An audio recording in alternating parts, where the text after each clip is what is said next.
Hey, beautiful ladies. Welcome back to my channel. Have you ever wondered why it seems like during a relationship, you and your man just cannot get it together? Don't worry, we've all been there.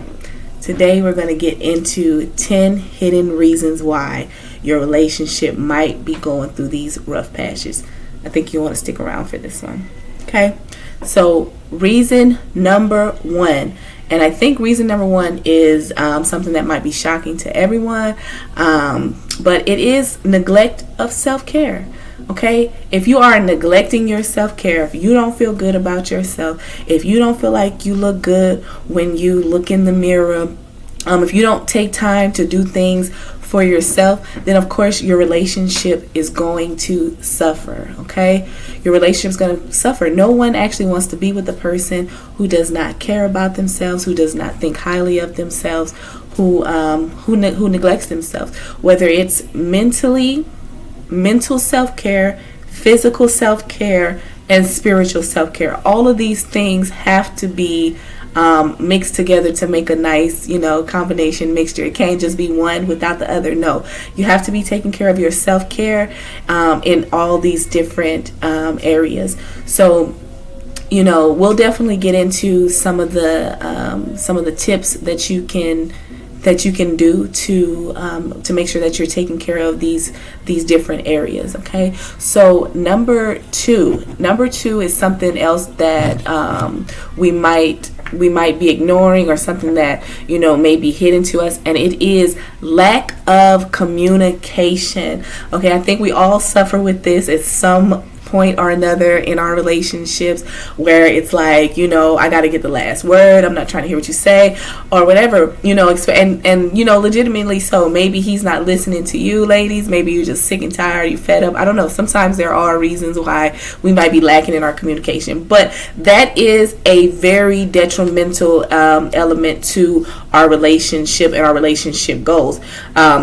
So, communication, we want to make sure that we're listening to our man, that we're allowing him to be heard. Then that if we talk less and we listen more, then we can figure out a lot of the reasons why he does the things that he does and he says the things that he says. The old saying, you got 2 ears and a mouth and 1 mouth for a reason. So we're going to do double the listening versus as much talking as we're doing. Okay, and communication is not always verbal. Sometimes you don't have to speak to, most of the time you don't have to speak. That we know this as women. Most of the time we do not have to speak to get our message across.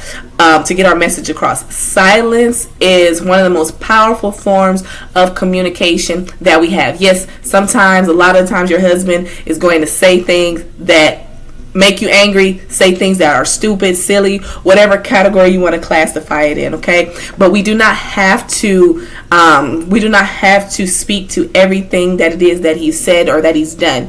We can just most of the time let these things roll off your back, and that's going to create a greater bond between you and him. It's going to create a greater bond and greater understanding in the long run. Trust me. Okay, and then so number three is definitely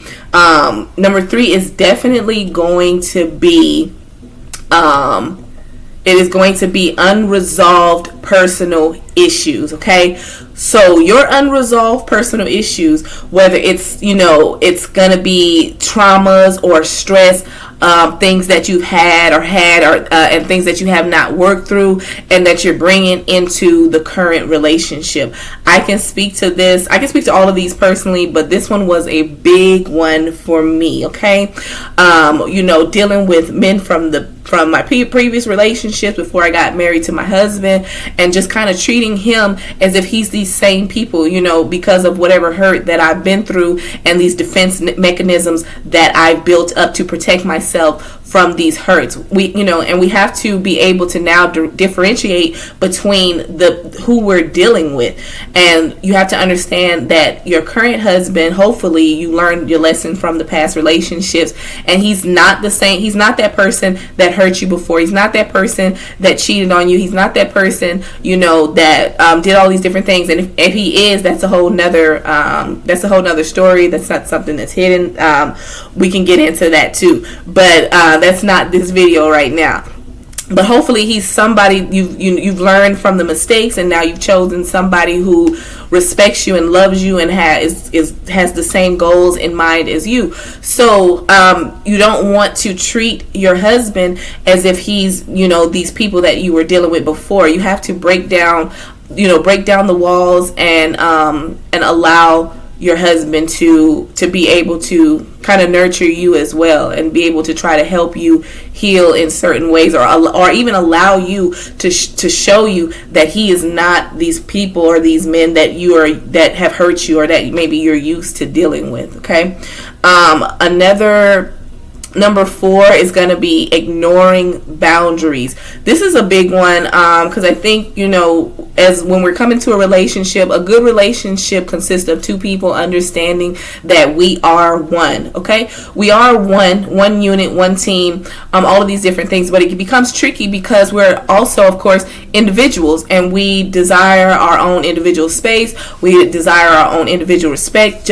We desire to be acknowledged as individual people. So with that being said, one thing is, boundaries are normal. Boundaries are necessary. If you don't have boundaries, then you need to get some and establish them. It's much better to establish them from the beginning than trying to come, 5, 10, or in the middle of the relationship, and then, set these boundaries that, which it's okay if you have to do that, then you have to do that. But it's just going to be harder to implement those things that you're trying to get across. But I think a lot of the times when people hear boundaries, it kind of gives a connotation of something that is a separation, something that's causing a thing to be separated. But healthy boundaries can actually bring you and your husband, bring you and your partner together closer. When me and my husband got married, we actually had some issues that was that was blocking us from getting married, and it was like religious differences, and it took us a year, 2 years to actually come back together and figure out, okay, what can we do to actually make our relationship work, because at the end of the day, that's what we wanted. And it was in our boundaries that we set with each other from the beginning of the relationship, and that we promised that we would respect and uphold, that allowed us to be able to come together and give it another chance to make our relationship work. And so I'm so happy that we did do that. And like I mentioned, we're married and we're doing great. So the boundaries in that instance, and in the instance that I'm referring to, is something that is so important to your relationship, ladies. It is something that is so necessary and needed. So that's something that you want to definitely make sure that you're doing. Do not cross his boundaries. Do not allow him to cross your boundaries. You shouldn't have to go through his phone. He shouldn't have to go through your phone. If you feel like you have to do that, then you don't have a man that you can trust, and there's a lot more deeper issues that are going into that. Okay. So let's try to work on that if that is a thing in your relationship. So number 5, going into hidden reason number 5 that you might be having issues in your relationship is neglecting quality time. Okay, when we're neglecting quality time, everybody knows how important quality time is, and sometimes with our schedules, it's hard for us to be able to maintain time with each other. But what we can do is definitely set up regular date nights. We can even just take a moment, like, hey, when he's coming home from work, or you're coming home from work, a simple hand touch, a simple kiss. Babe, come sit with me for 5 minutes. Let's talk. Tell me about your day. Tell me about something funny you saw, or whatever the case may be. However you guys bond or whatever. It doesn't require much to kind of implement the quality time. You can implement check-ins with each other. Me and my husband, we have a 30-day check-in. Every 30 days we check in. How are you doing? How are you feeling about the relationship? What do you think you could have done better? What I mentioned what I think I could have done better. That way we're not in like a kind of a blaming and pointing fingers type of situation, but it allows us to be able to kind of reflect on ourselves, and then allows that other person to take accountability for whatever it is that we've agreed that in our own understanding and by us reflecting on ourselves what we can actually do better. So and then that's also a means, and that's a time that we're spending quality time together. I think in the word quality, it should be building something. It should be something that's improving your relationship. So it shouldn't just be I'm sitting in the room with him, he's on his phone, I'm doing my thing, which that's okay every now and then. But if we're talking about quality time, we're not talking about quantity time. Quality, it should be benefiting your relationship. Okay. Number 6 is having health habits and lifestyle. The habits that you have, if you're an unhealthy person or you become an unhealthy person, and your spouse is somebody who's healthy and they're really into like health and wellness and stuff like that, then it's going to cause you guys to grow apart because your paths are not aligning, especially if you used to be that way and now you're changing. That's just going to cause a rift between you two in the relationship, because it's like, how can we ever come together when you don't care about how you eat, and you're not really into eating vegetables and stuff like that, and that's how I'm trying to cook because I want to be healthy and I want to be healthy for my kids. I want to teach my kids healthy eating practices or what have you, and so that's definitely going to be something that could cause an issue. The way that some tips to kind of filter through that or work through that is you can encourage each other, kind of talk about why it's important for you to eat this way, why you think that the family should eat this way. Just be very open and transparent with each other. Again, you can even start cooking those healthy meals together. That way, at least you're looking forward to that time, even if you don't really necessarily like eating healthy per se, but you love the time that you get to spend with your spouse when you are eating healthy. So that's a great way that you can do it. You can also join fitness classes together and do anything like that kind of shifts that dynamic back to where you're centered and you're unified. Okay, number 7 is going to be stress management. This is a big one. If you are stressed out in your relationship, if you are stressed out because of work, if you are stressed out because of the kids, if you are just stressed out because of your past relationships, you just got stress on stress on stress on stress. I cannot stress enough. No pun intended. I don't know if that was a pun or not, but I cannot stress management enough. Okay?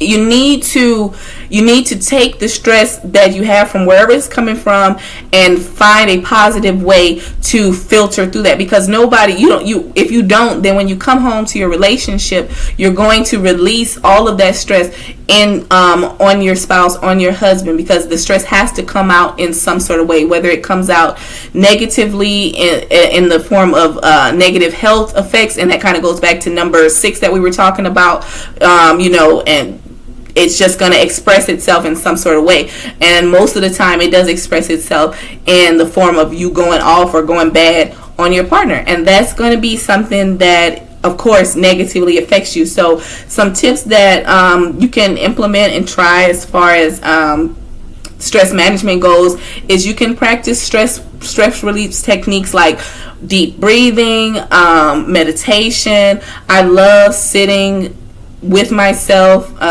with a cup of tea.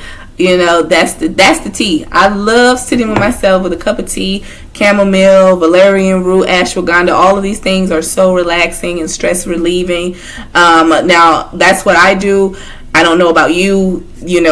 Teas are definitely herbs are medicines, and so you need to I'm not a doctor, so please consult with your primary care provider before you implement anything new in your diet. Okay, I told you here. Now but yeah, and whatever you feel is a stress management for you, like my husband will tell you that I can spend 2 hours in the bathtub, in the bathroom, just kicking it with myself, and that is such a major stress reliever for me. So whatever is a stress reliever for you, then please implement that. Do not be ashamed or afraid to do something to take care of yourself. And if anybody tries to shame you for the things that you do for your own wellness, then again, It's not hidden. That's something you shouldn't. That's something or someone you shouldn't be dealing with. Okay, number 8 is unrealistic expectations. Wow, I think this is a big one that we need to talk about. So, what does that mean? So, unrealistic expectations, I think, manifests itself in 2 different forms,